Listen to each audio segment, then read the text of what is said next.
This conference will now be recorded. Good evening, everyone. Welcome. I'd like to call the Plan Committee meeting to order. It is Tuesday, July 27, 2026 at 7, well, it's not quite 27 p.m., 7:06. July 28th. Okay, thank you. All right, we have a quorum? Yes, I think we do. Okay, thought it was a statement. okay. It's kind of a questioning statement. We've got 3 sets of minutes to approve. The first is the working session from June 23 at noon. Like to motion to Sure. approve? If nobody's going to jump in, I will. You jump in. Okay, I move to approve the Plan Committee working session meeting minutes of Tuesday, June 23rd, 2026 as presented. Okay, can I have a second? Second. Thank you. Any changes? Hearing none. All those in favor, please say aye. Aye. Opposed? Okay, approved. And the next one is the regular meeting on that day at 7 p.m. Okay, I move to approve the Plan Committee meeting minutes of Tuesday, June 23rd, 2026 as presented. Thank you. And a second? Thank you. Any changes or corrections? Hearing none. All those in favor, please say aye. Aye. Opposed? Okay, those are approved. And one more. One more. I move to approve the Plan Committee working session meeting minutes of Tuesday, July 14th, 2026 as presented. Thank you, BD. And a second? Second. Thank you again, Rick. Any changes or amendments? Hearing none. All those in favor, please say aye. Aye. Opposed? Okay. Passes. Any changes in the agenda? No changes, Ken. Okay, thank you.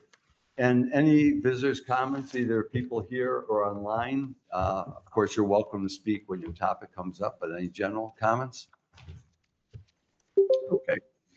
Hearing none, then let's dive into the agenda. Number 6, Brian Attar, 9817 Norwegian Wood Drive, new single-family residence, a design review.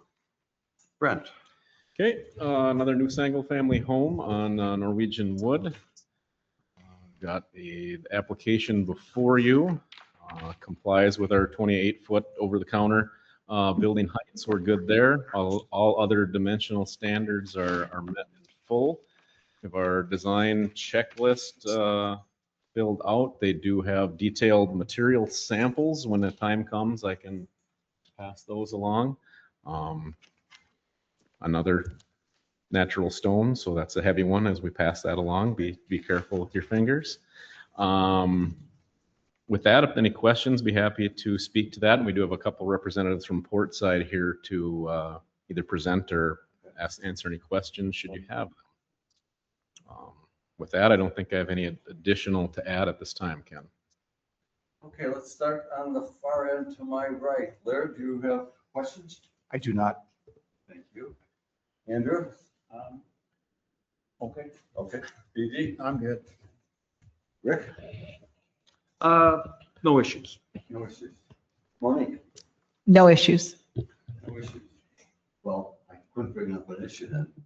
You are unanimous on it. So I have no issues. Okay. No, I'm not. It's a nice looking building. I have no issues. Do we want to go through the samples? Only if they agree to take them with them when they leave, so I don't have to tote them back again. Do you want to do that? Yeah. That would be great. Tell us what we're looking at here. This is a siding, it's dark gray. It's LP Smart Side. Mhm.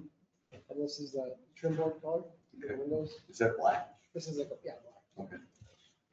It's called smoke, yeah. Mhm. This is the asphalt shingles. I don't know if it's black or. Yeah, more black, yes. And is that one of the shingles that is in our sample palette? Yes, it is. This is a stone that's going on the front of the building and some of the pillars and then the back of the building, a little bit on the back. Great. Thank you. Thank you. Now, those are yours, so you have to take them home with you. Because we'd never get enough samples to build anything. Well, if there's no other comments, I'll take a motion to approve. Okay. That could be you. I move to approve the new single-family residence design review application for Brian Altar at 9817 Norwegian Wood Drive as presented. Thank you. In a second. Second? Thank you. Any further comments? Hearing none, all those in favor, please say aye. Aye. Opposed? Okay, the house is approved. Thank you. Then we'll go on to number 7. Julie Eline, 10235 Highway 42 Landscape Land Disturbance Plan. And Brett, do you want to kick this off? Yeah, I think most of you were probably here to hear at least part of Nick presentation from Meisner Landscaping. I guess just to set the table a little bit like I did at HPC. This is I guess the landscaping plan for a new single family home that was constructed and permitted a while back by this body. Similar to other waterfront projects and similar to what we're seeing in protected waterfront, often the landscape treatment and design is not completed at the time when they're looking to get approval to build the home. So in this case, and discussing this with Nick and HPC as well, over the last 2 years, we've gotten more involved within the historic district to actually get either material samples or that more involved design checklist for our historic district, just to call out materials and specifically colors with those materials. So as such, being it's obviously a fairly elaborate landscape design plan, I asked Nick to be here just to walk us through that. And then again, obviously there's a lot of examples here, so not really practical to bring in physical samples. A lot of this, especially being natural materials. So there's a lot of pictures of previous, I guess, plans and projects that have used similar materials, and Nick can walk us through that like he did with HPC. With that said, this is a project that went before HPC and they did make a recommendation. BD, if you want to speak to that. Yeah, I think there are only a couple questions. One was about the dog walk and another one was about the railing heights or something. But overall, I think we were all very impressed with the presentation. Thorough, a lot of very nice looking stone, and it all seemed to fit into our palette, what we're looking for. Okay, thank you, BD. Yeah, and on that, just to add, I guess that other level that HPC doesn't necessarily look at, but Nick's plan has detailed impervious surface calcs and that, so obviously they're utilizing some permeable options as well that don't count against that impervious. It's a fairly good sized lot, but obviously there's a lot of landscaping, it's a lot of driveway, it's a decent sized house. So the plan does comply with our impervious surface numbers. And then relative to the dog walk and fences, that detail isn't completed yet. So Nick will continue to work with the owner on a treatment there. We've already begun discussions about, what's been considered acceptable, what the dimensional requirements are within the historic district. So that aspect of it will come back before HPC and plan in the future for approval of fencing options. Thank you, Brent. Is there anyone on the plan committee that did not hear Nick's presentation? Did we all hear it? So I don't know that I need to ask Nick to go through it again. It was a detailed presentation. So maybe I just go with questions that we have for the plan. Who'd like to start? I have a question. Nick, I never got around to asking you this. How long will this project take? I don't quite have the hours yet, but I guess most next season or on Labor Day. Okay, Estimating it right now. so this would be a springtime start, or would you try to do something yet this fall? Get started this fall, Okay, month or so, once I finish up my projects. okay, all right, thank you. That's all I have. Thank you. Other questions? How big is this lot? Do you, in terms of acreage? Yeah, the impervious land, I don't. yeah. I guess just 2 acres? Well, let's find out what the answer is. Well, it must be on here somewhere if you did an impervious calculation. And I think it's one of the last. Okay, there it is. Scroll to the bottom of it. Yeah, if we blow that up. Maybe not. 40. 49,000. A little over an acre. A little over an acre. Acre, 1 acre. Basically the house and the driveway, we're at 20%. So I started. Now, you bring up an interesting point, if you don't mind me complimenting your first question. When I saw that 20% exactly, and that happens to be our limit, that got my attention. I think the permeable space bigger. Well, and I was just wondering, there must be a philosophy. I don't think you're measuring these stones, but you have steppers, I'll call them, with grass in between. How do you make that calculation? Like patios and walkways are relatively easy. Right. And the steppers, I just put a hatch in all of them that brought up the little area that they took up. So AutoCAD did that for me. Okay. And then what about the floating walkway? What is that considered? Boardwalk, Yeah. That's just permeable with little pavers in my mind, so I can treat that as a impervious surface. Step boards, 2x4s with gap. There will be a gap, yeah. I was just curious how you can calculate some of the areas that are even the tops of retaining walls. I mean, theoretically, you should be looking at all that. Yeah, I think about all friends and I in the past have Mhm. worked through projects and even count steps and retaining walls within calculations. That's where I took the basis for it. Oh, you typically don't try to count that? Yeah, it's hard on a plan like It this, and I is. think it's a beautiful plan. But trying to stick with our impervious area, I just want to feel comfortable that we are doing that. But Brad, if you're comfortable, I'm comfortable. I mean, I think a lot comes down to how it's constructed and what the sub base is and what's around it. So I mean, it's obviously, I mean, Nick went into detail about, getting the stormwater to flow and all that too. And a lot of this is, intended and has to function to let things, down or directed to. So I think it kind of depends on the application a little bit and the size of it. But yeah, I say generally it's consistent with how we've looked at them in the past. And refresh my memory, do the E-Lines own the property, I'll say to the top here?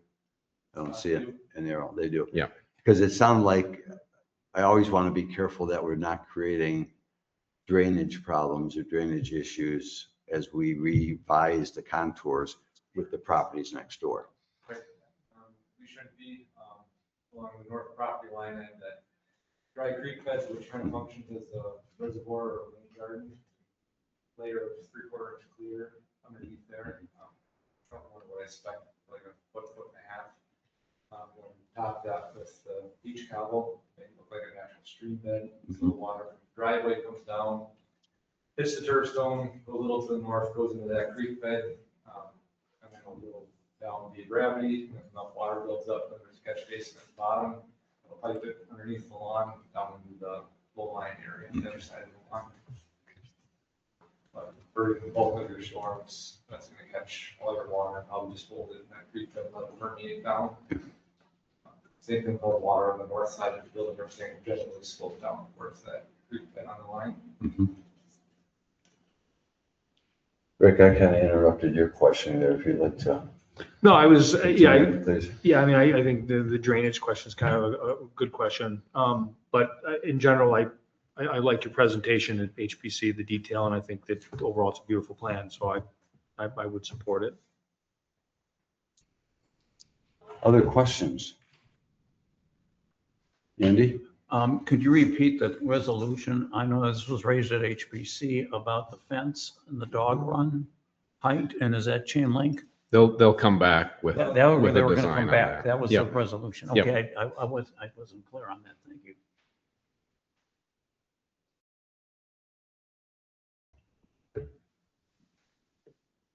Even though we've had the plan for a couple of days, the more you look at it, it's a very interesting plan, but there's a lot to look at. A lot going on there. Yeah, there is. Any other questions? No. Okay. Then I'll take a motion. Okay, you're looking at me. I'm looking at you. Okay, I can do it, BD. Oh, hold on. We got another volunteer. I move we approve the application for accessory structure permit application. No, right? Whoop, whoop, No, whoop. wrong. Number No. 7. No, number 7. Where did I go? So I have this all together here. Oh, yeah, here we go. Application, okay. I move that we approve the application for land disturbance permit for Julia Eline at 10235 Water Street as presented. Thank you, Monique. In a second? Second. Second. Second, Andy? Thank Yeah, I'll you. second it. Any further comments? Hearing none, all those in favor, please say aye. Opposed? Okay, plan approved. Thank you. Let's go on now to number 8, the PEA Properties, 9751 Highway 42 Accessory Structure Design Review. And Brent? Yeah, I guess for the record, I'll start as I did with HPC, but probably similar. You were all here to hear, that presentation I think we were. from our applicants. Ultimately, I'll jump back to the site plan first. Small accessory structure on the north side of the building, north side of the lot. Just using this, survey, that line segment there is 115 feet, so approximately 120, 125 feet from the edge of road right away. So no setback issues here, but an existing accessory that they are looking to fix up, make some modifications to. I think you all heard that presentation as I mentioned. So with that, from a dimensional standpoint, I don't see any issues with the project. Again, this went before HPC. You all heard the recommendation made, but for the record, BD, if you wouldn't mind speaking to that. Sure, HPC recommended approval of this. There was a couple of comments about the black railing on the front of the house which is grandfathered in, but then there's black railing on the deck behind the new addition. So that was one comment. And I think, from what I remember, that was really about it. Certainly improvement on what's there now. And the computer rendering makes it look like the foundation is blue, but that's not the case, right? It's a dark gray. So this is for the accessory structure? Could you please come up, Oh, because yeah. we have people at home that can Yeah, only hear so through the that's- microphone. Yeah. The black railing and stuff was for the, the Yeah, other that was- application. The accessory structure, the foundation is pretty much non-existent, so I'm going to be repairing and putting a slab on grade there. Yeah, that was my question about the foundation. It looks like it's just on blocks right there. Yeah, it's not in good shape, so. As long as you're up, and thank you. Are there other questions of the applicant?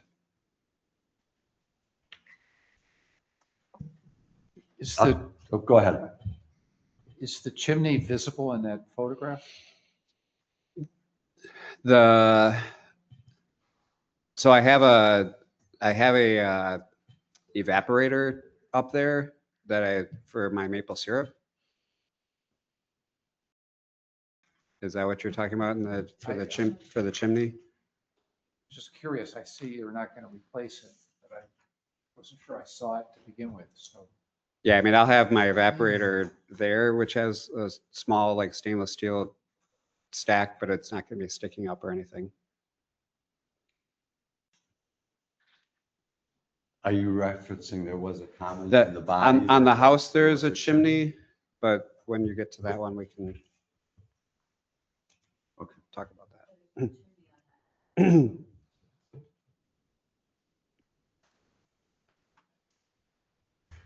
You are in our historic district, as you know. Right. My question is, it's hard to say from that picture. It looks almost like a green roof now. And you were talking about replacing it with black. We, of course, allow metal roofs, but in the historic district, I don't know that we necessarily would prefer a black roof. I realize this is back in the woods away. But what, is that a green roof or is that just an illusion? I think it's probably like a grayish black, but with a lot of moss on it. Yeah, it was a shingle roof. Shingle roof, but now, It's a shingle roof now, right? Yeah, and I'm actually, the pitch to the back is going to be more of a one pitch now, so I have to do a metal roof, but I mean, it doesn't, I thought black was the preferred color, so no, not really. okay. Not really. So I mean, it could be like a charcoal. Would that be Standing preferable to people, or do we care? You know, typically, I think we tried to avoid black roofs in the historic district. Now, this is way at the north end, south end of the Yeah, historic we're district. and you've got a big there's piece only of two more property. after us, I think. Yeah, right, you're right at the end. Lucky you, you're an Ephraim. Yeah, if you You can are bring the speed limit down, then I'd feel better about it. Any other concern, or are we good with the black roof?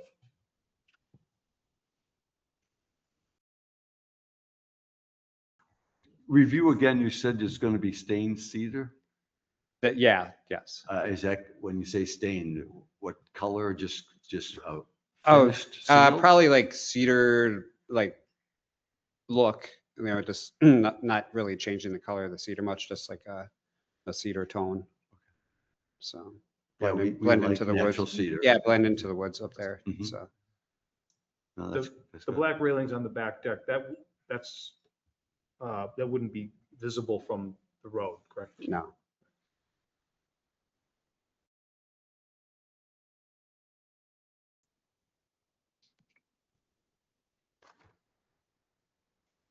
Any other questions? Okay. Then I would take a motion. All eyes to the left. Monique, you got Go this one go ready? for it. No, I don't have it ready. Oh, Go, okay, BD. BD. You tried. All right, now I hope I got the right one. Number 8.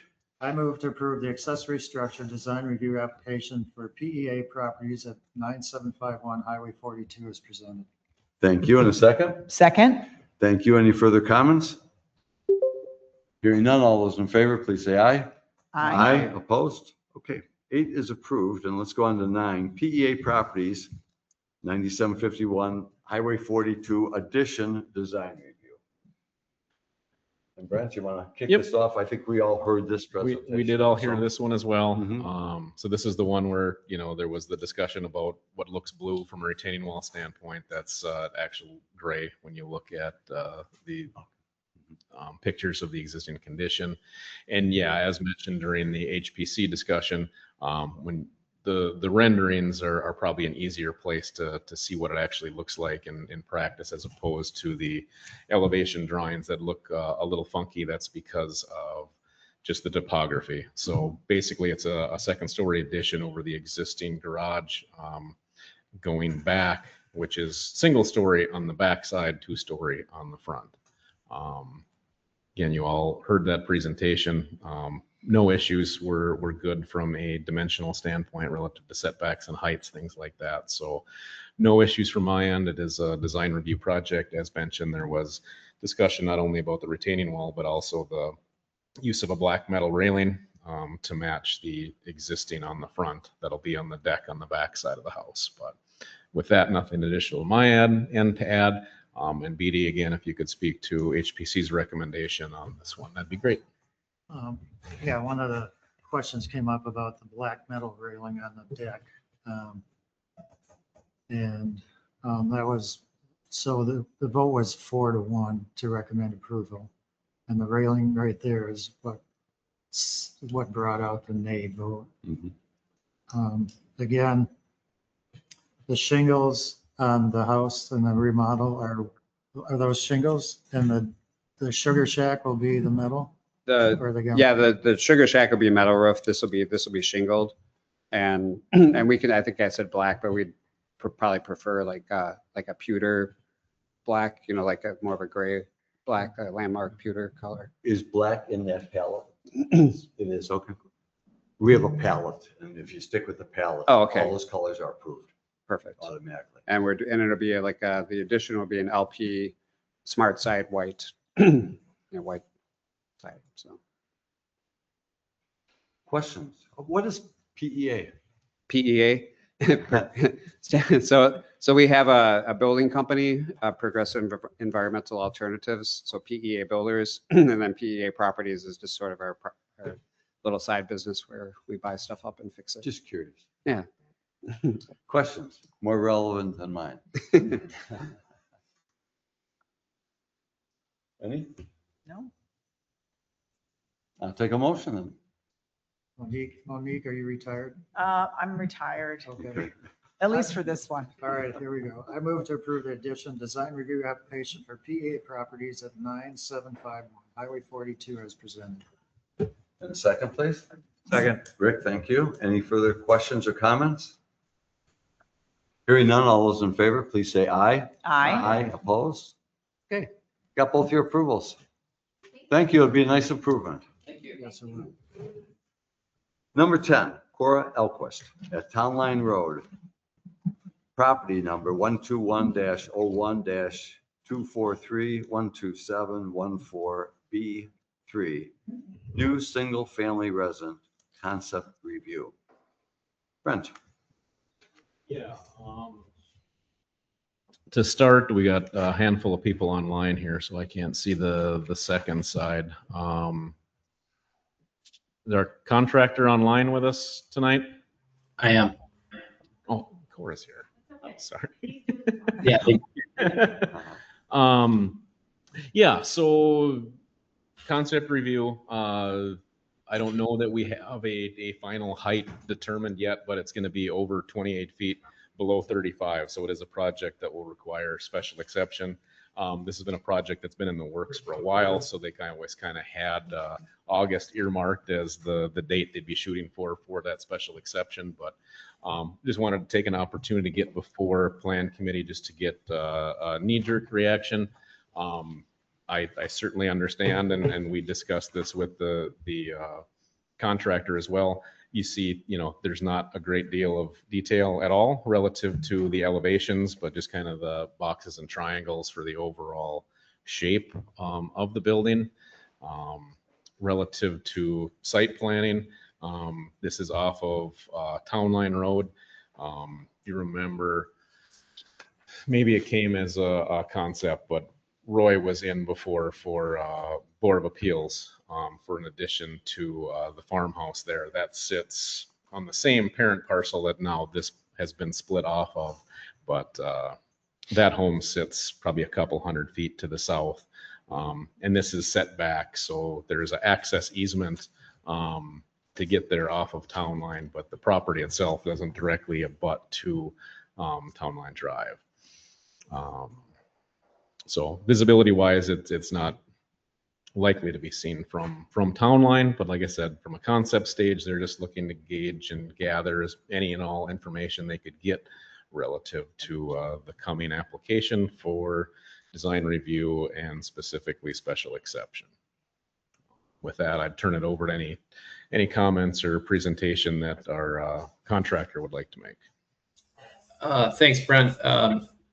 The only thing I'd really like to add is looking at the block models on the view from the southeast.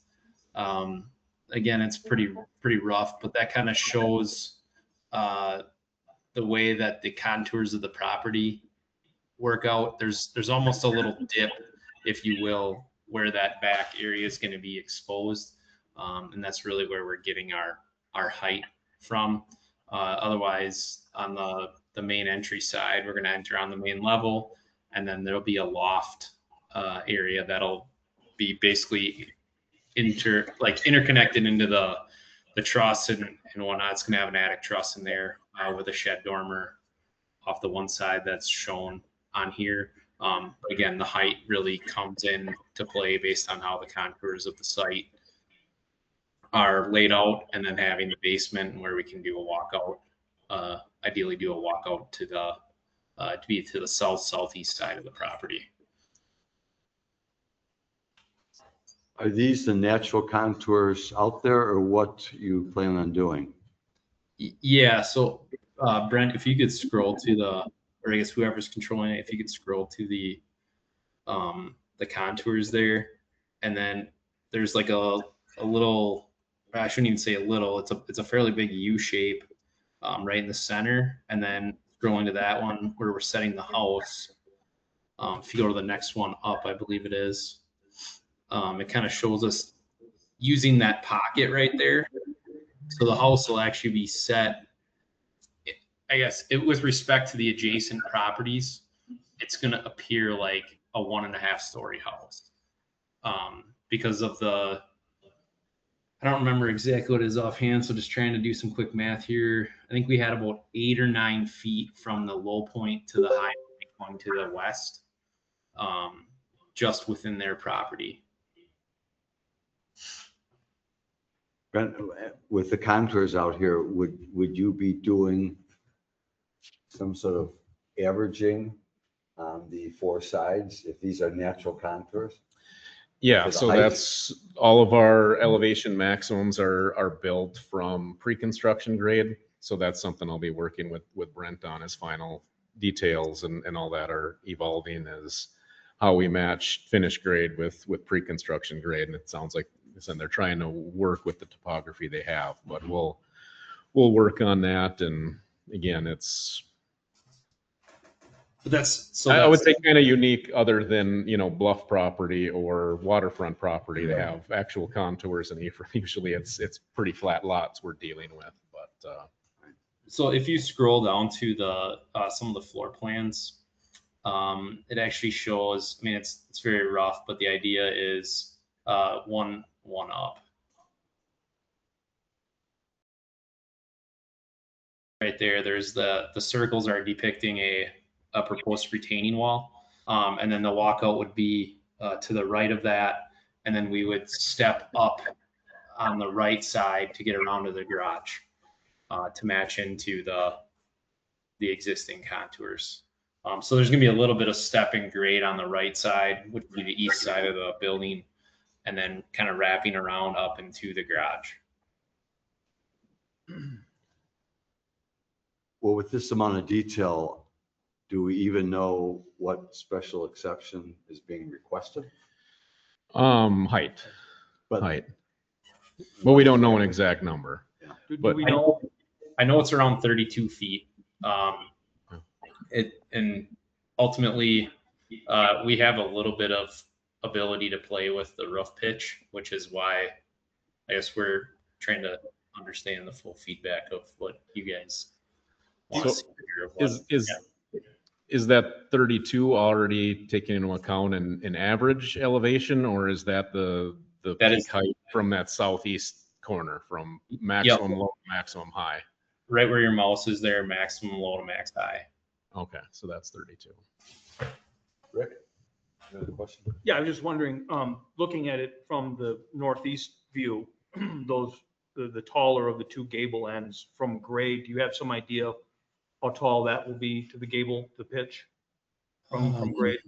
Not off the top of my head, but there's basically going to be 1 story there, and then I don't know the planned heel height off the top of my head, and then the loft will be within that truss. So it's going to be somewhere in the range of, let's see, it would probably be low 20s, like low 20-foot range.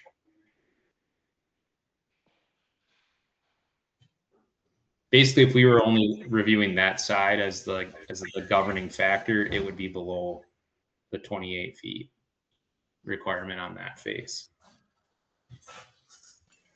Other questions? Because this is a concept review, so we're trying to give guidance here. Comments? We would like to stick with our 28 feet. It depends a lot on location of the building and the lot and so forth, but it sounds like you have some flexibility here, working with the contours of the lot. So it'd be good if the 28 feet would work on an average basis.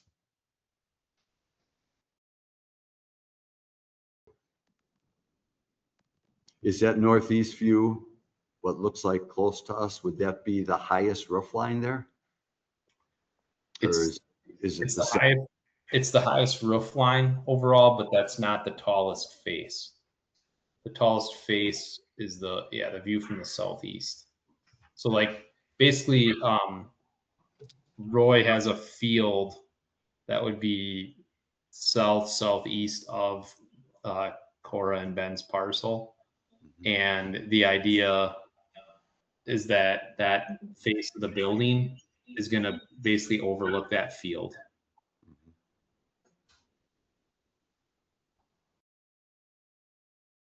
Again, it might not be a problem when you start to look at the averaging of the 4 different sides and the natural grading. Yeah, it is possible if, I know it slopes off a little bit, here, if that northeast side is, low 20s, from this side, based on, the block model here, that could be 25, 26 if we're 32 here. Yeah, it's very possible when we actually run the numbers. It could fall under It'll work, 28. yeah. It's possible.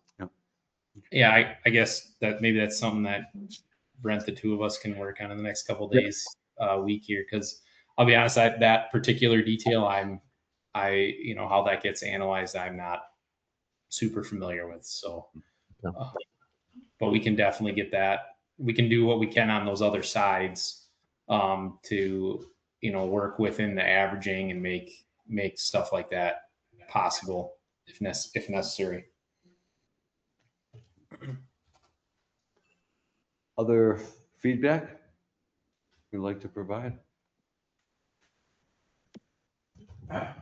Larry? Well, I can't resist asking. Up, your microphone went off. The block drawings look very busy to me. Sorry about that. And it looks like there are about 9 different roofs, if I'm counting correctly. And the one that sticks out in the lower left-hand corner, there's a sort of a block structure that comes out. No, I know that one right there. I mean, partly it looks like a pretty cool design, and partly it looks very busy. And we've been talking about simplicity and protected waterfront districts. And I can't tell from the submission whether all of those different roof lines are necessary or desirable. So it's not much of a feedback. I just would be curious about what went into that design. Brent, if you can scroll to the floor plan, I can kind of explain that. If you go to the first level, there's really 3 total peaks. So the garage has that square on the left, has a peak right down the middle. The main body of the house with the first floor bedroom, the bath, the powder room, kitchen, whatever, that has a peak right down the middle. And then we're not really calling it an annex, but if you want to call it an annex or a connector link portion of the house here in the middle where the front door and the stairs is, there's a left to right roof line there. And that's really it. So like the block that we're showing on the model on the far side is for that bump out, and it's creating a shed roof.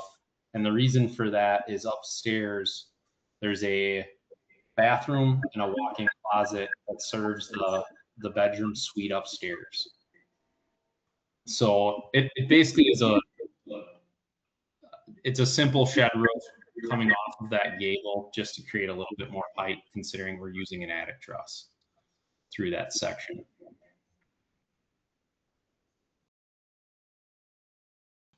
So is the thought to have windows in that bedroom that you wouldn't otherwise be able to have if it didn't have that extension?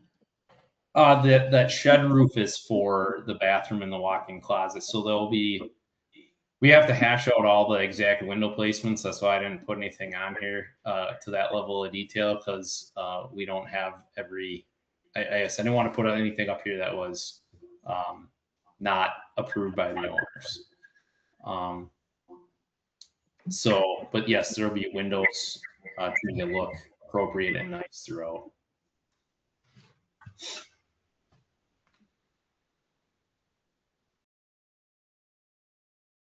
Other comments? Well, I just wondered what's the style that you guys are going for? I mean, this looks like it'd be super modern, or could be Swedish farmhouse kind of thing. I'm thinking of Carly's place too. And so I just was wondering what we have to look forward to. Since Cora's there, I'll maybe defer to Cora. So our original Please design. introduce yourself. We all know, but. Oh, thank you. Cora Elquist. Our original. Oh, your You shut it microphone off. went off. There's a little button there. There. Thank you. Our original design was Swedish style in mind. Before we added the connector to the garage, it was a more simple design, and we had the idea of dark stained wood on the outside as well, like a Swedish home would be. So our style is still that, but now we've added this connector, which makes it a little bit different in the design, but it's still meant to be dark stained wood, dark roof, and definitely it was Swedish and Nordic inspired. So thank you for the question. Any other questions? Other questions? Other comments or guidance?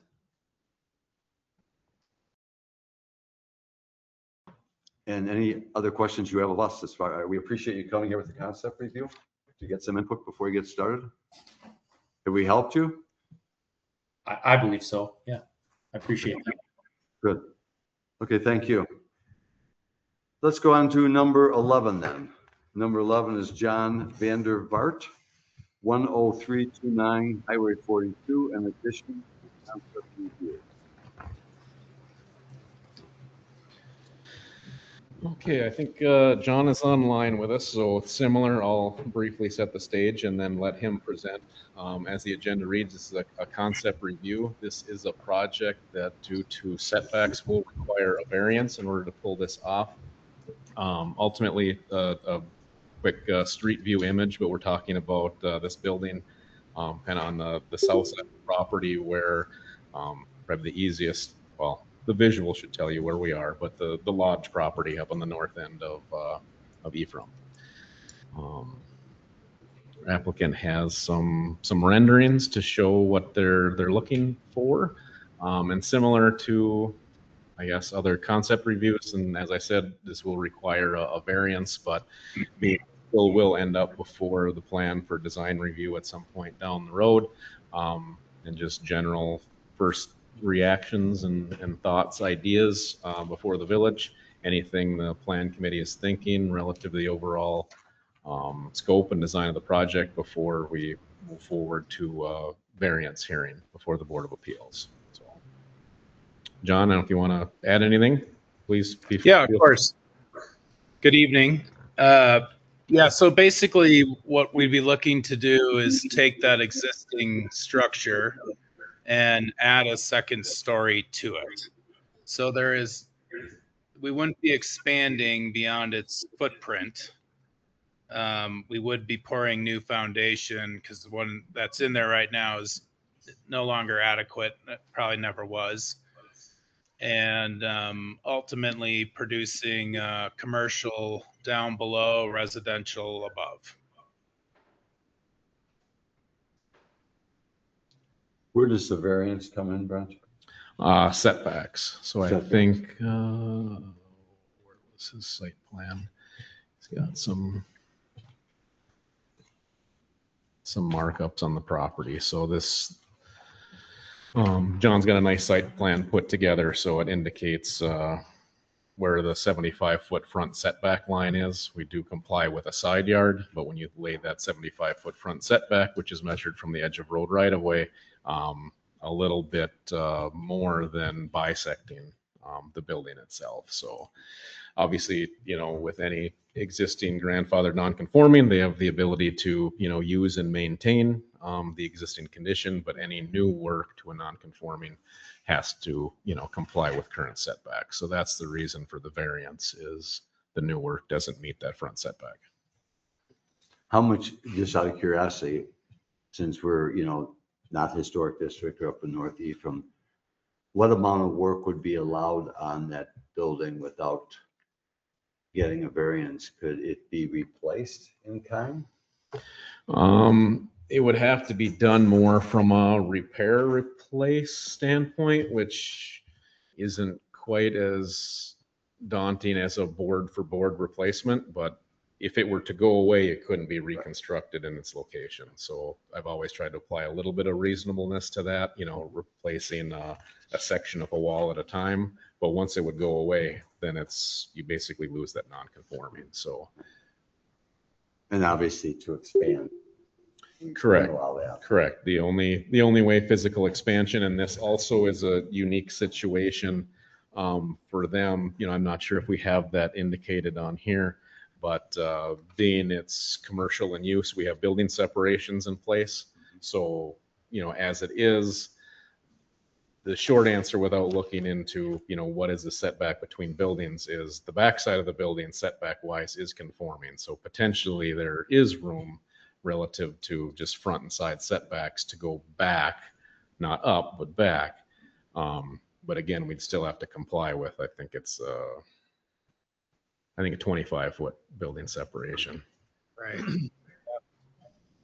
So, so seeing as though this board cannot grant variances, and so Correct. I don't think that we should opine as to that. I mean, if we're here just looking at, I guess I'm asking you, Brent, are we Yep. looking at this strictly from the point of view of design and saying, all right, assuming that the Board of Zoning Appeals approves the variance, this is what we're looking at to approve from a design review?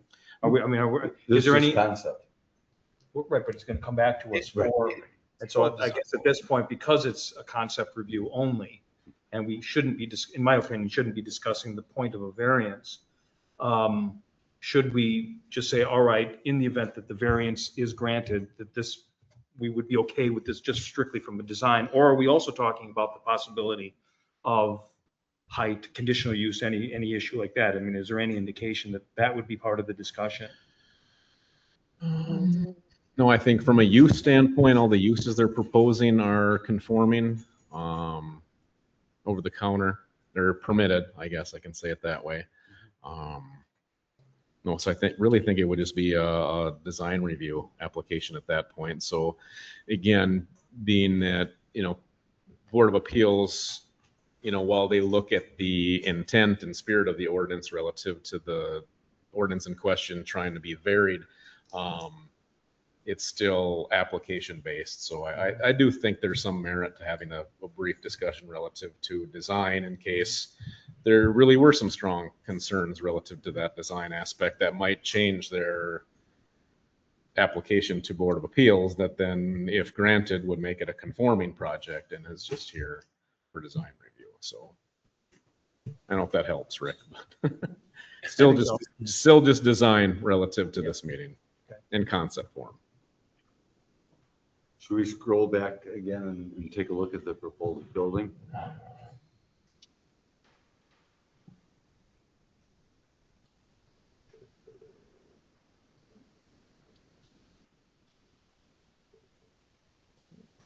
A little too aggressive there.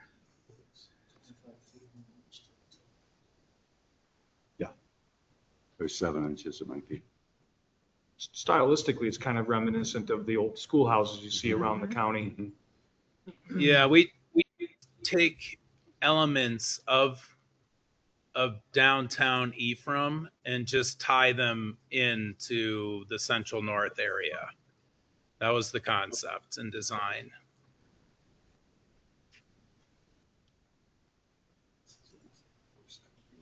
Right.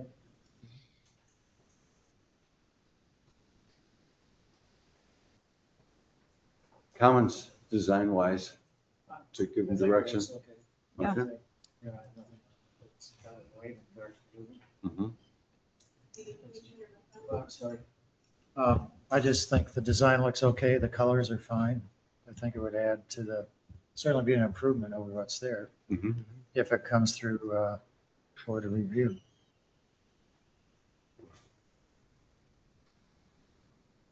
I'm fine with it. Yeah, Okay. I agree with Okay. BD. I think it looks fine. Looks good. Any other questions down the line here? No? Okay.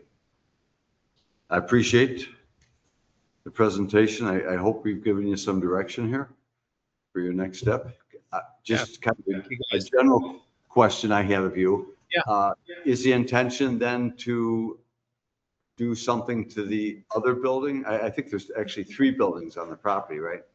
Yeah, correct. So the first thing is working on this front building because it fits our occupation, architect, design, build. And the other buildings, along with this front building, we're going to start by doing redoing all the landscaping, painting the existing buildings to clean everything up, replace windows, siding. That'll just get us through the next 3 to 5 years with it cleaned up a little bit. And then we're going to see what uses that area needs and what people that are currently leasing it want, and kind of expand from there. You know, it's hard to predict what everybody's going to want at this point. But the first thing is just cleaning up the entire property in general, making it more presentable, and building this front building. Thank you. Appreciate that information. Okay. And let's move on to number 12, which is Ephraim Village Cottages, Larson Lane and Water Street, mixed use multifamily concept review.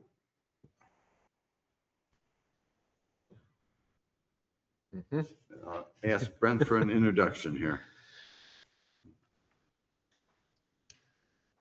Trying to think if it's best if I present or if we hear from our applicants or realtor team first. That would be fine. They Are you have a guys proposal good to us with on the that, letter. or do you want me to take a swing at it?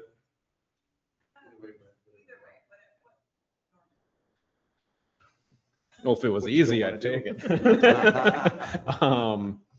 No, I think, you know, ultimately, the property is going to go on the market. So, you know, it's a unique property. Obviously, at one time it existed, and a large portion of it still does, as, you know, the cottage rental type, where there was you know, the small vacation rental cottages. There's you know, manager's residence on site, and you know, kind of the long history of Door County and certainly Ephraim. There were a lot of these in place at one point in time, and there's certainly not as many anymore. Very few. I'm not sure on the dates, but ultimately, not too long ago, the property was condominiumized. So use didn't change, but whereas before there was one parent parcel and all of these buildings just existed on it, it was condominiumized. So per our ordinance, condominiumizing a property that doesn't change the use is just a form of ownership, and the village has no oversight, no review process for condominiumizing a property. So ultimately, that is what has been done. I believe, and anybody correct me at any point in time, the only unit that is sold is the duplex that's closest to Highway 42. That was sold as one unit within the overall. So the balance is still, you know, a manager's residence, and then the remaining cottage rental units. So from a real estate standpoint, which is where they're at now, looking to get this on the market, as is fairly typical, even though this isn't the typical situation, either owner or realtor or reach out to me relative to what can I do on this property. If it's a vacant parcel, that's often easier, but from my standpoint is often the hardest question to answer, as opposed to I would like to do this, can I do this? That's relatively black and white, straightforward. In this case, not so much. So I guess the easiest path, and I'm not sure they can speak to how they intend to market, what option one would be for no change in use. And they market it as such and find someone that's willing to, you know, do what, you know, Ruan's doing now, what, you know, Daryl and Ruan did before. And, you know, they buy the whole property, they live on site and have a cottage rental business for all of the units that exist. If that were to occur, there is no involvement from myself, no involvement from the village in any capacity. If, however, there isn't an appetite for that, if it doesn't sell, or whether it's highest and best use, whether that's from a use standpoint or from a, you know, return on investment standpoint, it's determined that selling them off to individual owners is the route that goes. We run into some interesting processes and concerns. So like I said, with condominiumizing a property, there's no involvement from the village so long as the use doesn't change. So if, and I won't attempt to muddy the waters with how many units exist. But if they're all marketed as individual units and we find 10, 11, 12, however many units there are, owners for those technically on paper are going to exist as rental properties. So even though it's in a different fashion, you know, the short-term rental isn't something that existed. I don't know when it was officially a model, but obviously the last 10 years has seen an explosion of that. So even though this is a commercial property and commercial rental is a viable option here, people can short-term rental, you know, any home that exists, and that's a protected use by the state of Wisconsin. But relative to our ordinances, they are grandfathered in at this density with this many structures from a rental standpoint. And on paper, if 10 different people buy 10 different units, they still should be rental properties. So with that, even though it's an incredibly hard thing to police, you know, that kind of carries with it the same standards for like a condo motel unit where it's intended to be, you know, rented on a transient basis, stays not to exceed 30 days per month. Now, again, like I said, it's incredibly hard to police. They probably do exist here and we don't know about it. They probably exist in other communities and they don't know about it. Maybe some are policing it, maybe they don't. But on paper, that could happen, but it does present an issue from a long-term compliance with our ordinance standpoint. So with that said, the other option is still being condominiumized, change of use for these cottages into basically standalone single-family homes. The only way that can exist, even though they're single-family from an ordinance standpoint, that concept would fall under our newly written multifamily ordinance. So that would be a multifamily development in which you could have freestanding individual units under condominium ownership, provided, you know, setbacks and met or thing and square footages are met, which again, for existing buildings, 600 square feet is the minimum. For establishing a new, I'll call it single family, but just so you know, if I refer to that, it's still under the multifamily heading.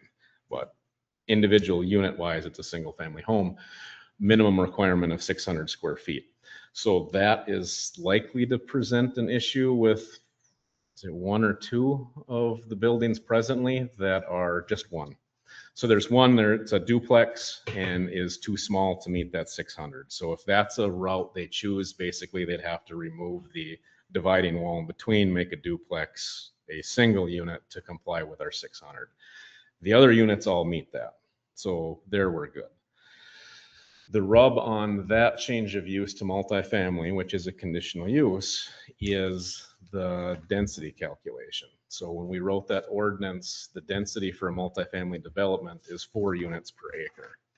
They are at I forget the exact number, 2.3, which by ordinance is rounded down. So on paper, there is a direct path for the plan committee by conditional use review to approve, rounded down, 9 multifamily units on the property. But I think we have 12 or 13. So there's an issue there. And again, this is all hypothetical based on the market and how they're looking to, I guess, advertise this and trying to just get out in front of it, which I appreciate because otherwise I'd take a whole lot of calls from a whole lot of people and what can we do? So the better information they can distribute is going to save me a lot of headaches down the road as well. So that, I guess, just going to that single use standpoint, multiple individual owners, change of use to single family, which falls under the multifamily heading. In order to do that, it would require a variance. So they would have to go to Board of Appeals to get relief, not from a setback or a height, but relief from that density multiplier of 4 units per acre. because I represent the village as the other side in the quasi judicial board of appeal hearing, I won't comment on whether I think that has a reasonable shot at a variance or not, but that would be a path there.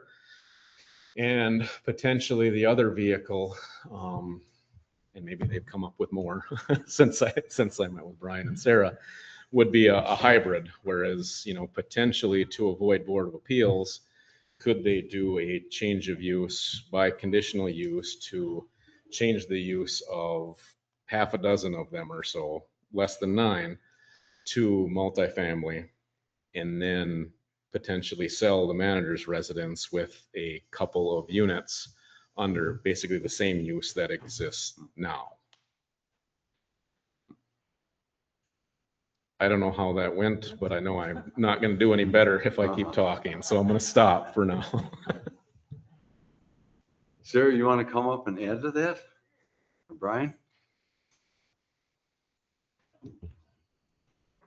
And although we know for the folks at home, Sarah Glenn, Brian Reinhardt. and we are with True North Real Estate representing Ruann Larson, the owner of the property, and we have listed the property for sale. As of today. As of today, it is on the market. So it's a complicated property, as you just heard. And we're hoping that we can preserve what is there. We're hoping that ideally the path of least resistance would be to find someone to buy the entire property, run it as it is now. But given today's market, property values, it's probably not realistic. We have an appraisal on file from January. We have an appraiser who has said the highest and best use of the property is to sell them off individually as single family homes. And, the reality is there are not a lot of homes that you can buy in Ephraim for under $500,000. And wouldn't it be nice to have more of those properties to sell and bring more people into the village to be able to live here, which would be wonderful. So our hope, in our opinion, the highest and best use would be to be able to market these as individual condominium units. We understand the density situation, and Ruann is prepared to apply for a variance if that's what we need to do. But we'd like to know from this committee a couple of different things. If a variance were granted, would the change of use be something that we could group together so that when we're selling off 11 individual units, 11 different buyers don't need to come before this committee to apply for a change of use? It would be obviously more efficient for everyone's time to say, this is something that the entire property is going under a change of use. We don't know and can't really predict whether or not these would be rental units. Obviously, if you own a single family home, if it's granted that they can do that, there's the whole STR process, and people have the choice of how to use their property. But we envision this as more summer Second people, home, second vacation home, home. vacation home people, which we would foresee having a lesser impact on the neighborhood. You have turnover now that can be, relatively quick is when the housekeepers are available. And obviously the short-term rental ordinance would, as single family homes, would govern these. So you'd have less turnover, probably less impact on the neighborhood, a little more control by the village and who's policing that. And what am I forgetting? Well, just preserving the charm Yeah. that the cottages offer the community there. It's really, they're very, I don't know if anyone drove through there and looked at them, but they're really attractive. And to maintain that is what the other objective is here. So for the village, I think. Absolutely. yeah, I mean, no one wants to see historic cottages go away. I think on this particular part of the property, obviously the entire kind of Larson history there goes way back, and the property's been divided up a little bit since then. But we think that oldest cottage existing on this property was 1951, so it was 75 years old. No one wants to see, that go away. And I hate to even say it, but like if a developer wanted to, take everything down and put up a multifamily condominium building, I think it's allowed in that district. So, this is obviously a much, everyone would prefer to see what's there be grandfathered and continue in a use that is more realistic to today's market.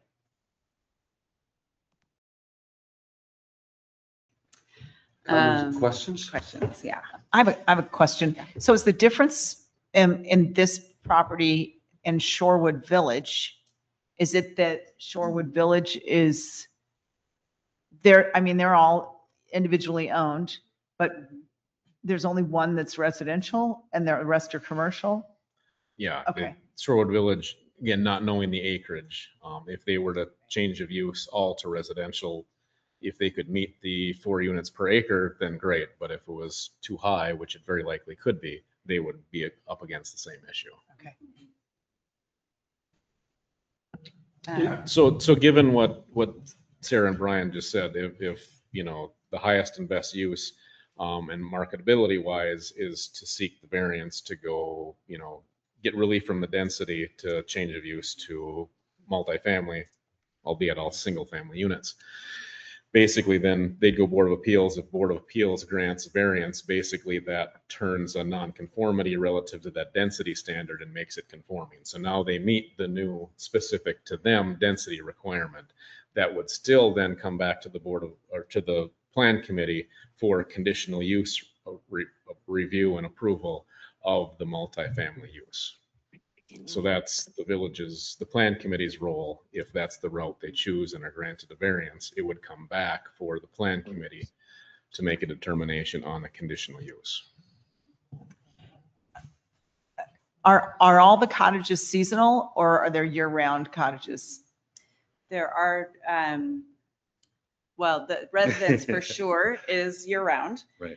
There are some that have been used historically year-round, but it's been a long time since they have been. So standards today for year-round are different from standards, 50 years ago, what was year-round and what was considered efficient. So there has been some work done to water lines. There's been, there's heat in all of the buildings. Could they be year-round? They could be made to be year-round, yes. Yeah. Okay. And if they were sold as single family units in a condominium association, there would be a homeowners association that people will have to come up with and have all sorts of rules and designations and they could decide amongst themselves if they wanted to do that or if people wanted to make improvements that did all of that. Okay. Correct. Yeah. And it might be important to note too that I think Brent mentioned that the units 1 and 2 that are the Bayview building closest to Water Street, that has already been sold. So those units are already sold. So we're kind of in a unique position to be dealing with a hybrid property already in the sense that it is condominiumized. 2 of the units have been sold. And so we're left with the remaining 11 units, essentially trying to do the same thing that already started happening. It seems to have already gone down that path with the first 2 units sold that were before us. So it just kind of makes sense to keep the same concept moving forward. And as Monique said, like that gives you the ability to have an association that has controlling governing documents and rules and regulations and lots of protections in place for the neighborhood. And since it's in the historic district, there are also a lot of restrictions and stipulations with what can be done with, right? Right. Okay. I'm just trying to get clear on all this. Larry? Turn on your mic. I understand option one, good luck. Option two would require a variance. What intrigues me is option three. Mhm. I think your email is very helpful. Good. But I'm just curious about that option three, and I don't want you to feel like you're getting ahead of yourselves. If the diagram numbers the cottages, I guess 1 through 12 or 11, whatever. And option three would take the main house plus 3 units to be treated as one dwelling. Have you Correct. already identified what those 3 units are? No, not necessarily. That is going to come down to market and pricing and what would make sense, again, for the amount of real estate that someone would be buying in order to have a residence and 3 units, what that number is going to look like, and if there's enough of a return on rental investment to do that. And is the main residence number 11 or It's 13. 13? Mhm. Corner there. Oh, yeah, okay. My eyesight's Fuzzy, pretty, sorry. almost as bad as my hearing. Thanks. So the idea of that is to divide the property so we could meet the density requirement. Is that the strategy of number 3? Not Well, not necessarily divide. It divide. would still be all condominium ownership. Yeah, it would still fall under the 2.4 acres or 2.39 acres. I think it would be more of a division of use. Yes. So Okay. the cluster would continue in the same use, and then the others would have a Could new be use. Single family. Mhm. So you really haven't, I thought maybe going from right to left, you were going to pick those 3 cottages to the left, not necessarily. That's the Not that's necessarily. logical, but that's probably not how it's gonna look on paper, so we're gonna work through that potentially. Is the cottage furthest to the southwest that had the fire, is that going to be rebuilt? What's the Well- plan with that? So yes, the plan would be, again, this is complicated. It depends who buys, if they buy the whole thing, if someone buys individually, what we're allowed to do. We see a value that we can market the ability to rebuild a cottage of the same size in that place. So it obviously would not have the same price tag as an existing cottage because it needs to be rebuilt, but it would be an opportunity for someone to rebuild in that existing space. And then as to the other 2 duplex cottages, am I looking at that right? There's 2 other ones. Correct. I can't read the numbers. It's hopeless. That's okay. Glasses. Yep. So are you combining both of those into 1 unit or just one of those? Well, we weren't gonna combine either, depending, but maybe if it was, it'd be 3 and 4 would be combined because of the square footage requirements. Yeah. So that one is the only one where taking the 2 individual units doesn't meet the 600 square feet. All of the other ones do. So the other duplex is a 2-story, so it has more square footage in each unit. So they're all over 600 except for 3 and 4. So I was wondering, I mean, it just not to, I don't want to talk about what you have in front of you in terms of a variance, obviously, but I was curious about the burnt down cottage, because if you took that, if that wasn't going to be rebuilt and you combine the other 2, you would meet the density. But do we? Or how many, then you would have how many buildings in that 2 acres? I don't know. I'm not. Right. 1, 2, 3, Brent. 4. The number is 9. I think it's closer. One I short. think We're one short yet, yeah. So because we still have to consider the Bayview that sold is still part of the property, Yeah. even though it's All right. a different ownership, which again, And that footprint's 632 square feet, if I'm not mistaken, so you could put a nice 2-bedroom, 1-bath back on that foundation, so. Well, speaking only for myself, now based on lots of conversations that I've been part of and overheard on the plan committee, I mean, we do, I hope I'm not getting set up for ourselves here, but we do place value on preserving existing structures. That is a talking point that you hear a lot on this committee.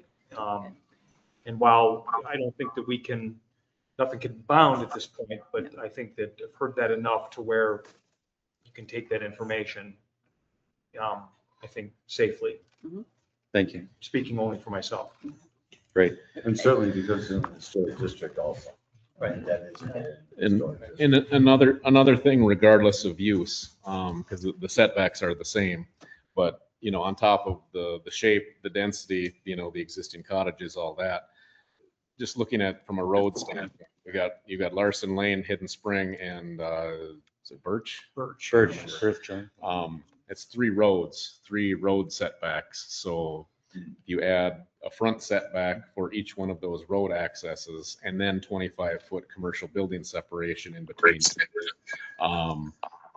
Basically, from a future, regardless if the use changes or not, we're not going to see a doubling of square footage of any of these structures without individual variances for all, because physical expansion, not that there's 1 or 2 that don't have room when you overlay all those setbacks, but generally speaking, from a size standpoint, short of variances, what you get is what you're going to get. There's not room for them to physically expand and meet our setbacks. Brent, I think you just answered my question, which was to building separation. That would also be an issue here, I assume. I mean, it's because they're established. If nothing changes, to me, that point is moot. Yeah. But yeah, if it were a vacant lot, then yeah, now your new construction, you're 1,000 square feet, not 600. But yes, then you would have to impose, in addition to the front setbacks and sides, 25-foot building separation in between each. But being that they're existing, I don't believe that'll come into play relative to the siting of structures. Just the density does. But then if there's any improvements, we have to deal with them individually. Yes. Sir, I have kind of just a quick question. So you said it's on the market as of today. How are you describing this property?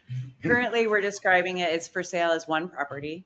There are 11 individually assessed units, but we're marketing it as one property with the caveat that any change of use would require village approval. Okay, thanks.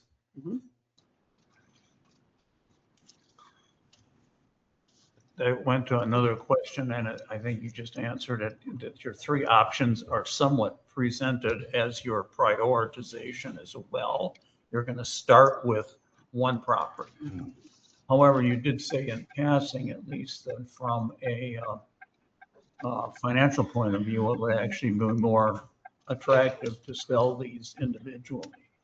But you're still, that would still be kind of your 3rd option, mainly because it's the most drastic to have to deal with how to get your variance and whatnot, right?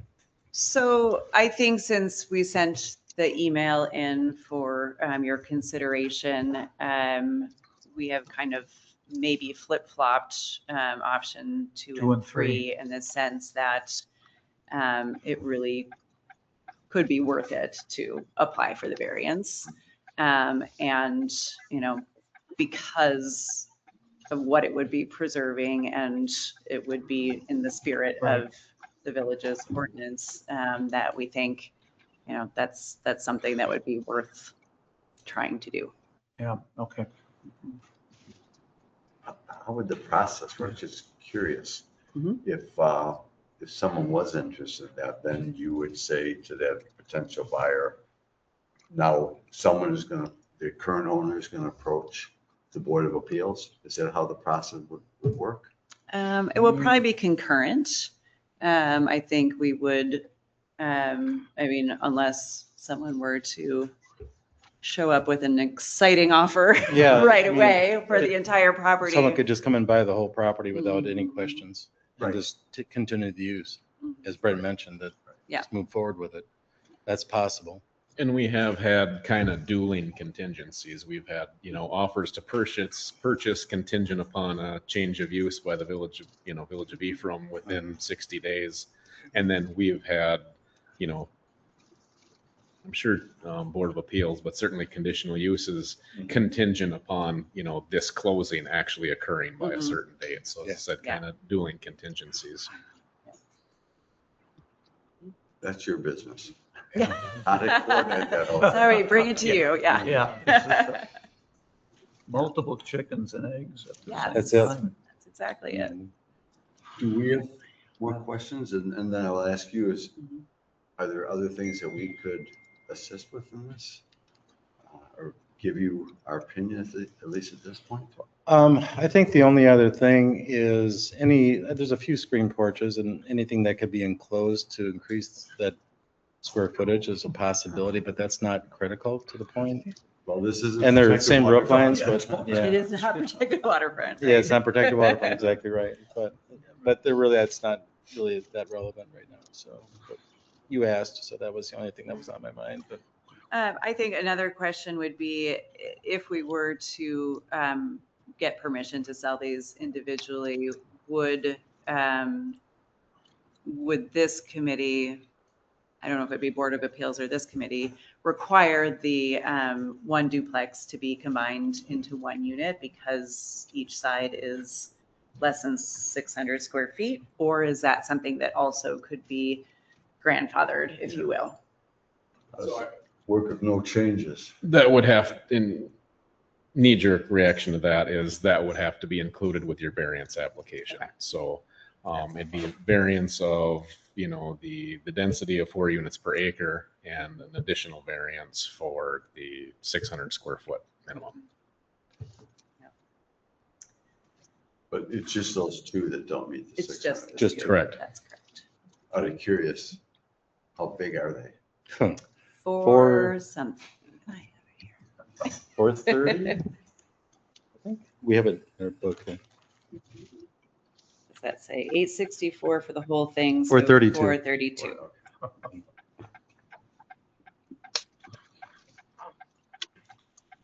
Other questions or comments at this point? I hope we're being helpful. Very You are helpful. being helpful. Thanks for Yeah, hearing us out. thank you for your time. I'm just trying to think if I had any other. It's our last opportunity. I know. last opportunity. Do I have any other questions?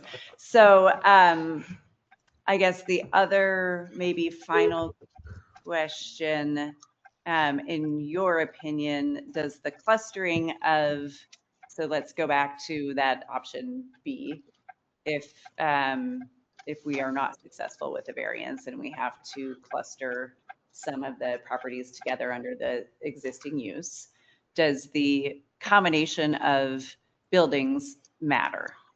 Like, assuming, let's just say we had a buyer for the residence, but there were, another grouping of units that might sell together. Does that make a difference in any way for the zoning in terms of keeping, say, 4 units together as in the existing? So are you saying pick and choose? We're Yeah, gonna add hypothetically, we units have 10, 7, 10, 11, and 12. 12. Yeah, just helter skelter. Right. For me, and that then- doesn't matter. Yeah. Does it make a difference? To me, no. I'm just trying to see how much flexibility we have depending on what buyers want what.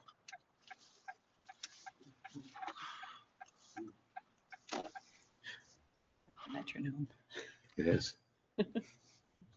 Okay, You're that was good? my last question. All right, thank you. All right, thank you very much for your time. Brent, could you mute the last individual that keeps looking on their phone? Is there a way to us to mute that out? All right, thank you. Then we'll go on to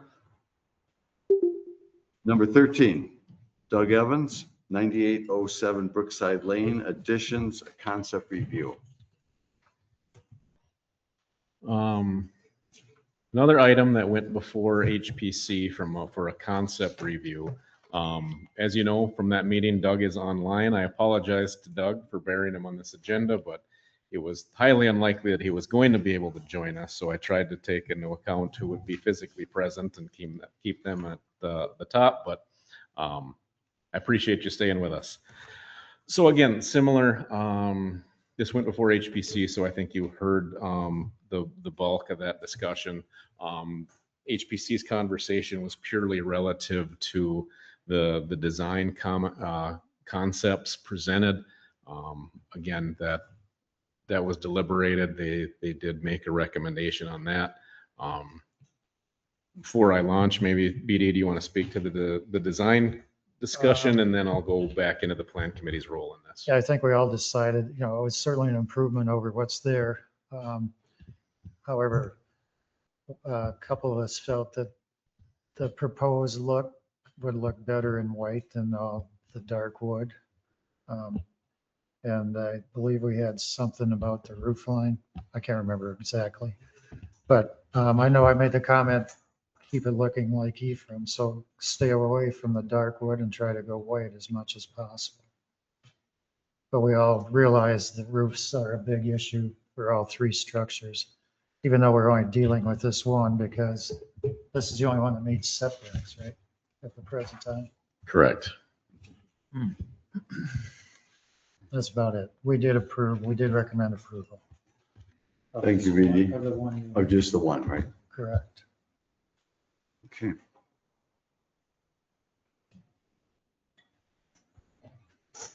And so I understand the concept review, we're just talking about the one structure that could be improved at this point? So it certainly that is, and again, I've been working with Doug on this for a while. It's a very unique property. The cottage you're looking at now is, probably the easiest path forward. I'll be honest, being that we were pursuing concept review, I need to look in detail at the survey and things to make sure we are setback compliant, where specifically wetlands are and all that. But it looks as though this one has the cleanest path. But it's still, I think, from our applicant standpoint, he still has a vision for the property as a whole. So, he has some renderings because this is the path of least resistance, if you will, that are more close to a application ready project, but still has a desire to do all this work.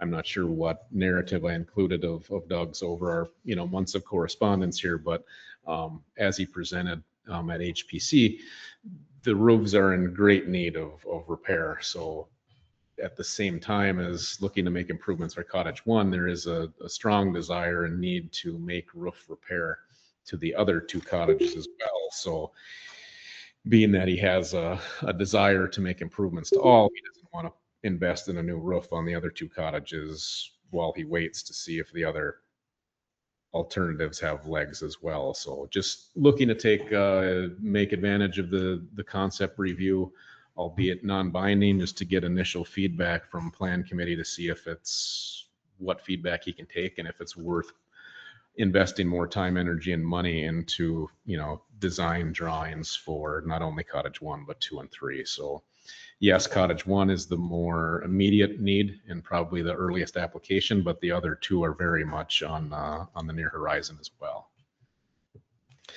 So with that, just basically looking at that, you can see in proximity to Cottage One, it's much more centrally located on the property relative to front and side setbacks, even though these others appear to be set back a fair bit. The issue we're going to have is you see, wetland delineated there. Obviously due diligence is I have to see if that was something the surveyor just drew or if that is an actual certified, delineated wetland by a certified delineator or not. And then you also see Ephraim Creek, as it's noted on here, which is likely a navigable waterway, which carries with it an additional setback issue. So that's where, similar to the other concept review we looked at today, people are allowed in nonconformings to, continue use, maintain those uses, maintain those structures, but any improvements to them physically or expansions of them are required to meet setbacks. So that's likely an issue they're going to find here. So then that would be Board of Appeals, which again then would come back at some point through the plan committee for design review. So similar to the project we had discussed, is just, he is looking to, see if this project, the village, if there is general support, just that, again, that knee-jerk reaction before he dives into plans, because Board of Appeals has to see, a full set of plans as though you're ready to pull a permit to build something. So he wants to take every opportunity to glean as much information as possible from the village before he goes down that road. Comments, questions? I guess a comment and a question. Okay, so let's just take this first cottage. I know I totally get the idea of wanting to raise the walls to get more height and make the ceilings and everything, just basically more livable. That makes perfect sense. And having just participated in a renovation of a cottage from where we basically had to go to Board of Appeals and also then gutted the whole thing, including the floor, and had to build a new foundation. I know the work that's involved in all of it, but I do think if I would be really excited about these renovations, if the nature and the appearance of the cottages stayed as close as they are to what they are now. Does that make sense? Yes. Yes. Because they're unique. You could do a couple different things. If you didn't want to have that screen-in porch, you're going to have to go to Board of Appeals to change all of this kind of stuff anyway. But if it could stay as close to the design of the cottages while increasing the height, I think that would be helpful.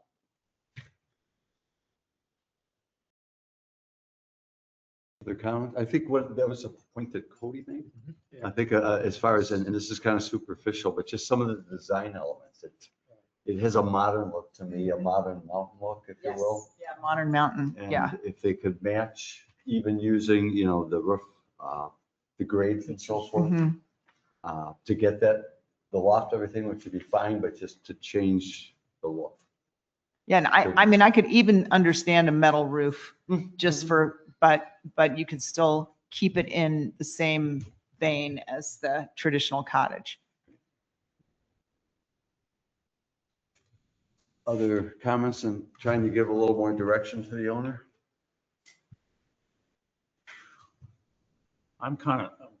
Go ahead, Andy. I'm kind of stuck on the potential variance needs on those setbacks. I mean, the one cottage, where are we, further to the south, I guess, furthest, is completely out of bounds, correct? If that setback line is 75 feet, that's the dotted line. Brent? Am I reading this correct? Using this, yes. Yeah. So, I mean, What is that setback, that dotted line? is that the setback from the creek or the wetland? What is that It's the setback creek. from? This here? The straight, no, The dotted line? the, That? yeah. I think that's just, That's what do you call it? Okay, it's nothing that we got to be. it's nothing we have to be concerned Surveying with. No, line. yeah, Yeah. exactly. So then the kind of arcing lines Yeah. are kind of arcing off the creek. That's what it looks like to me, Okay. correct? Yeah. And it's then a your point, 75, Andy, how yeah. is that ever gonna? I mean, we can't speak for No. the variance appeal, but that just seems a pretty big stretch to me to have that old cottage out of variance. Maybe my question to you, Brent, is whether the renovations he is proposing would fall under repair rather than create the need for losing the grandfathering. Yeah, I mean, it's definitely in all the design concept, it's definitely farther than repair because, it's adding, I think, loft space on the second floor. I can understand going from, an argument could potentially be made from a building code standpoint relative to a 7-foot wall and, joist sizes, things like that. But this goes beyond just roof repair. Yeah. Into something else. So no, it definitely falls under the other that requires the variance as the ordinance presently reads. And you're right, there is sort of a package deal to this. I mean, I don't think, I can only speak for myself, but I wouldn't have much problem with the one he's proposing with the caveats already expressed by HPC. But, and again, I can't speak for him, but it sure would make more sense to do 3 roofs at the same time or to do all of these at once. But that's kind of his decision. All we could do is go one at a time, I guess, right? Yeah. And that's all he's asking right now, I think, isn't it? Well, he says he'd like to do the roofs all together. Yeah. But I don't know how we can give him any guidance on. Yeah, you're not gonna do the roofs only if you're not gonna, that makes no sense. If he was interested, and now we're gonna, I don't know if this gets to density or not, could he move those 2 structures? And then be within the dotted lines? And then improve all 3 of them? I don't know if it's economical or not, but. Or It's possible. could he just simply build 2 new ones if they're not worth salvaging in that area that's compliant? Does that get it into a density issue?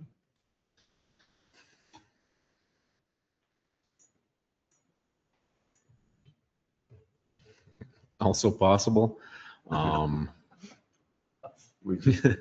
averaging the setbacks. I mean, is that something that could be done here? We can't average, Can't do that with this? we can't average that. Brent, are these on the sewer line? Are they hooked up?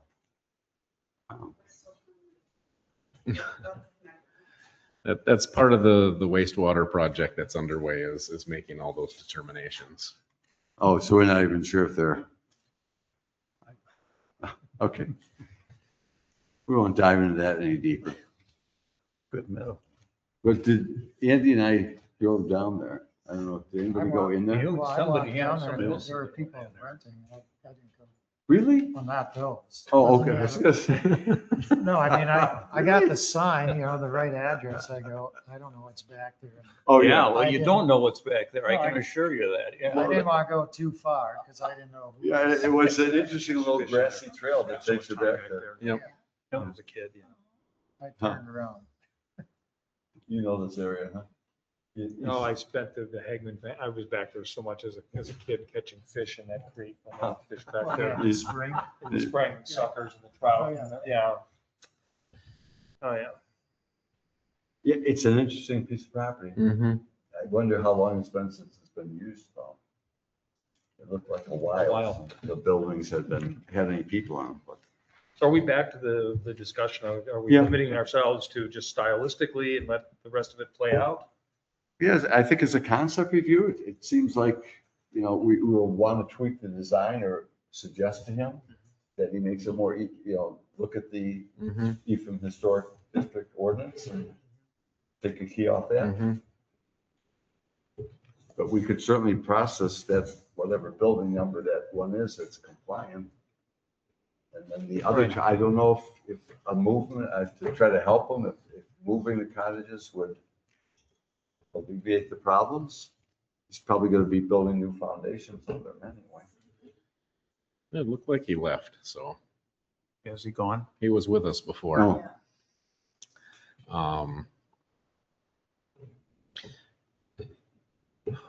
Take it with a grain of salt, but I don't believe he was terribly, if he had his druthers, wasn't terribly interested in relocating any of them. Okay. But he certainly did take into account trying to make, other than the height, make those improvements farther away from the setback areas in question. So like the idea like this with the porch moving towards the inland side of the property. I think the others are similar.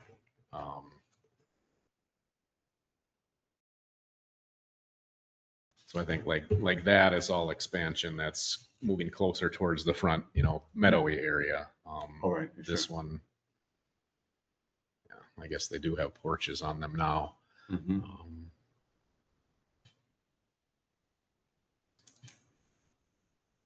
Is there any way around him going to the Board of Appeals on those other two? Not based on what he wants to do, no. And this has been scaled back a little bit from his initial design concepts.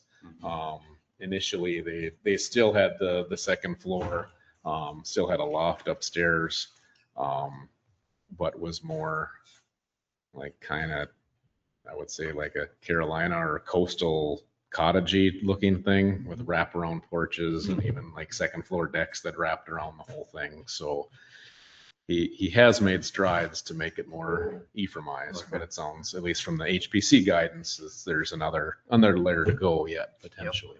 But Any other comments on this? I hope that's helpful to him. Yeah. Okay, I'm going to move on to number 14, which is the discussion and consideration regarding the protected waterfront ordinance amendment. We put this on there in case we're ready. If we're not ready, we need one more round, so we'll just skip this item. And then I'll go to number 15, any new business for next meeting that we know of at this point? yeah. As you said, we'll see what comes up. Mhm. And then I'll take a motion to adjourn. So moved. Second, please. All of the favor, say aye. Aye. Aye, opposed? Okay, Monique, that's $50. I know. When you're Uh-huh. ready. Uh-huh. I It's moved even that less one. than Yeah, two hours, less than 2 hours. She said 2:40. I said 2:40.